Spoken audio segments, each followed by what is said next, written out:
Hello, everyone. It's the Interview Queen Alicia Atout, and I'd like to welcome you to NotFest's exclusive interview with Freddy Escobar, co-founder of Kraken Music Festival. Hello, welcome. Hey, how are you? Thanks for having me. Of course. Thank you so much for coming on. How are you doing over there? How's your day going? Day's going well. I'm in sunny South Florida, so probably a lot warmer than most parts of the country right now. I'm envious. I'm here in Toronto, Canada. We're supposed to get even more snow. Ooh. I want that. I actually just got back from Florida yesterday, so I'm already missing the sunshine. I'm jealous. Oh man. Yeah, I have some friends in Toronto. I was actually talking to them this morning and they were reminding me it's 13 degrees Fahrenheit there. So not fun. Kind of sucks. No. Well, it's fantastic that you do have the weather on your side because, of course, the festival is right around the corner. So how excited are you for what's on the horizon when it comes to the activities, the madness, and, of course, the live music that is on the horizon this weekend? Yeah, we're really excited about it. Kraken it's actually, it's an independent festival that we started 4 years ago, actually 3 years ago, sorry, in 2019. Actually originated in South Florida as something small, that my best friend and I created. And we said, we want to bring great bands down to South Florida. So let's just start our own thing. And we were in my apartment one day and we thought of the name and then we started booking bands. And then now here we are. So I think our first show was in November of 2019. We had, we obviously grew up on rock, and we had We Came as Romans and Memphis Mayfire headlining that one. And then we've just kind of grown over the years. We did 2 really killer shows coming out of COVID last year, with the last one being headlined by Taking Back Sunday, which was phenomenal. Huge. So yeah. So actually, if you go on our website, there's a big, huge video playing and it's them. That was in June of 2021. So we said, let's get back. We wanted to get back to being like kind of an all-day thing. We're really in an interesting place right now where you hear festival and you think, the big 2 or 3 day festivals, but we're trying to really nail the one-day festival feel, have some great bands, and then just continue to grow each year. So, being able to get bands like Taking Back Sunday and the last one to headline our shows, and now the Used headlining this weekend, which we're super excited about. We continue to grow each year, and our fans seem to love it because it kind of gives you that, it's still growing, right? So it's smaller, but you have badass bands on it, and then it continues to grow every time, and then so the fans are starting to see that growth, and they get excited, and we get excited, and so this Saturday will be a fun time. It's so thrilling as a music fan to see the announcements. Of course, you mentioned the Used, but we also have Red Jumpsuit on there and Berlin, the story of the year. So for you, is it kind of difficult narrowing down which bands you're going to choose to perform? Because I can't imagine where your brain must run to trying to narrow that. Yeah, it's always an interesting process. Kraken's it's owned by me and my best friend Marcelo Ferreira. He's the co-founder with me, and it's really a homegrown effort, which is kind of what makes us special. When we have the last couple of shows we've had, bands are like, so where's your team? Like, who's running this? And I'm like, you're looking at them right here, and they're shocked because we're growing pretty quickly, and we really take pride in like our quality, right? Like our presentation and just like how great the band sound, how much fun you have that day. We really focus on that because we feel like the fans really appreciate that. Everything runs on time, it sounds great, fun things to do that day, and we don't get too ahead of ourselves, which we pride ourselves in. But picking the bands, we look at who's been to Florida lately, who hasn't, who's really in demand and things like that, and then we kind of narrow it down that way, and then we go from there.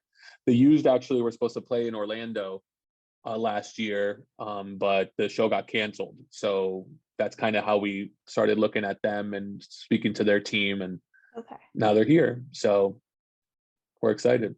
How good is that feeling and accomplishment when you do lock down a band that you love and you kind of know, yes, we have that big name for our show?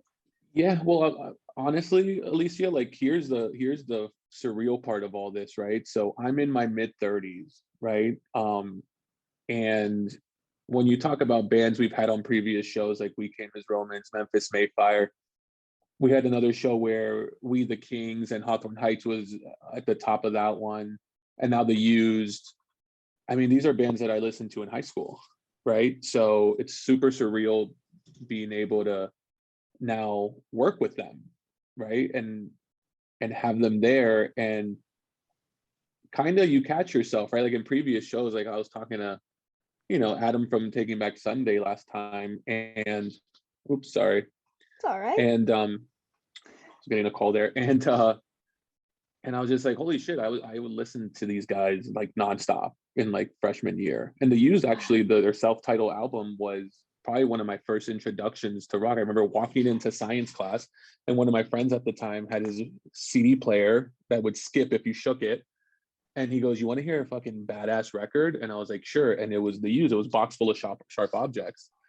Such And a good song, that kind of like just, right? Like, and that's kind of like, who are these guys? And then you fast forward, 20 years or 18 years. I feel old now. And now they're playing your show that you created. It's kind of mind-blowing, right? Like, it's almost like you don't really believe it, right? Because the difference between us and like massive 3 or 4 day festivals is like it's homegrown. Mm-hmm. So we do everything, we're growing, our team's growing, but when you have like homegrown people doing it, like the passion is there, That makes me so happy to hear, and just kind of hearing your story and how you really are just a huge fan of these bands. It just makes it even more special. And I can relate, because my entire website, when I started with the interviews, it was completely DIY. And I remember my first interviews with the Used and TBS and Gerard Way from My Chem, and I lost my mind. You think, oh my gosh, I was so young when I started listening to these acts, and now I'm just shooting the breeze with them for my job. So I completely relate. And the fact that it's on such a huge scale for you guys, like, kudos, because you can definitely tell the passions behind it. Thank you, and congrats to you as well. Yeah, it's pretty cool when it goes from like your passion to your job. Yeah. No, it really is mind-blowing. And I've definitely heard that behind the scenes, putting a festival together, it can be incredible, but then it also can be a bit of a pain in the ass. So how is the experience in doing so? It's super hectic. It requires you to really have a balance, right? Of like, you go from doing something that you thought would be not easy, but you love rock, you love the music, so you're like, okay, putting a festival together is going to be super fun. And then you run into like the business side of things, and then you run into all that, and logistics and things like that. And then it quickly, just like anything else, right, it becomes, you're like, oh man, this was a lot harder than I thought it would be. And then it becomes sometimes like a stressful job, right? And you start questioning, like, oh man, this went from like being super fun to now it feels like a job. So you just have to like balance that out, And for me, it's really like the day of, like, that's what makes it all like worthwhile, is like being there that day, right? And like seeing the fans and how much fun people are having, and people showing up to something that you thought of in your head, right? Like, I'm going to put this together, I'm going to get these bands. And when you see people being receptive to it and loving it, and that's kind of what makes it all worth it, right? At the end of the day. So it's a lot of hard work for like a few hours of awesomeness, really. Oh, that's amazing. I'm glad that you brought up the day of the show. I was wondering, do you kind of plan on having any time to sneak away and watch the concerts live? Like, who would be on your personal hit list of the person to check out? I will. So typically this is a pretty full day. I think we finalized the lineup. We added one Orlando-based band right at the end called Felicity, that we're excited to have, just because we had some room there, and they're awesome. So we added them on. So it's gonna be a pretty packed day. I'm running around most of the day, but I'll probably start being able to like watch some of the acts. Like, our set times came out today on Instagram and Facebook. Kraken Music Fest, is our handle, and probably around like story of the year, because the show starts, we're trying to get doors opened, as early as possible to give people enough time to get in and see the early locals. Because we have 3 Florida bands that are opening the show that are really, really great. We have The Dev, Werewolves, and Felicity. They're all Florida bands. So we want people to get there early and see them. But probably around like story of the year, probably around like middle of the day, I'll try to sneak away. That's the one set that I'm actually looking. Yeah, I'm looking. Story of the year, I'm really excited about. That's like a personal one for me because I really like them and grew up on them as well. And then the Used, of course. The Used will be, by the time the headliner comes on, you're pretty much, every crazy thing that has come up by the time the headliner comes on You're at almost 9:30. free, So, you know? yeah. So Oh, that's those two wonderful. bands I'm really looking forward to. Oh, one more. Do you know Evergreen Terrace? You ever heard Evergreen Terrace? Yes, funny enough, I actually saw them on the bill and I was like, oh, okay, let's check this Yeah. out. And I was like, this is hmm fantastic. Those guys, love those guys. They will, if you haven't been in a pit by the time the three earlier bands went on, because they're playing fourth, they will make sure that you get that, either you get in or you get out of the way, because they're Ooh, heavy as shit, and I love them, okay. and we love having them. They actually opened for Taking Back Sunday, the show we did in June, and they were awesome. It was my first time seeing them live, and that's why we brought them back, because they're pretty sick, and they're a How legendary fun. Florida band. They're from Jacksonville. Right. Oh man, that's Yeah. amazing. I mean, of course, we're talking about some of the banging performances that'll be taking place this weekend, but the last thing I wanted to ask you about today is just what would you say are some of the best concerts you've attended personally as a fan? Because of course, this Oh entire man, thing what a really great did, question. thank you. This entire thing really did come from the fact that you were just so passionate about music yourself. It really did. Like, you got me really reminiscing, and we 2019 was not that long ago, Alicia. It wasn't that long ago, right? Like November 2019 was not that long ago. It was right before the world shut down. And to think that we're here talking about this now makes me really happy. But the question was, what was the best concerts I've been to? Yes. Okay, so I'll give you one like club show, and then I'll give you like one arena or a stadium show that will always live in my mind. So number I'm one down. club show was 2003 or 2002. Okay. It was Papa Roach, in this club called Culture Room. It's in Fort Lauderdale. So whoever watches this that's from Florida knows it's a legendary 600-person cap club called Culture Room. That's wild to see them in such an intimate setting, Yeah. especially around that time. So that's my favorite band growing up, was Papa Roach, and they just came off In Fest, which was their huge debut album, and they came out with an album called Love Hate Tragedy. I'm not sure how much you follow Papa Roach. I love Someone Papa with the Roach. baby and the headphones. Yeah, that Yeah. album.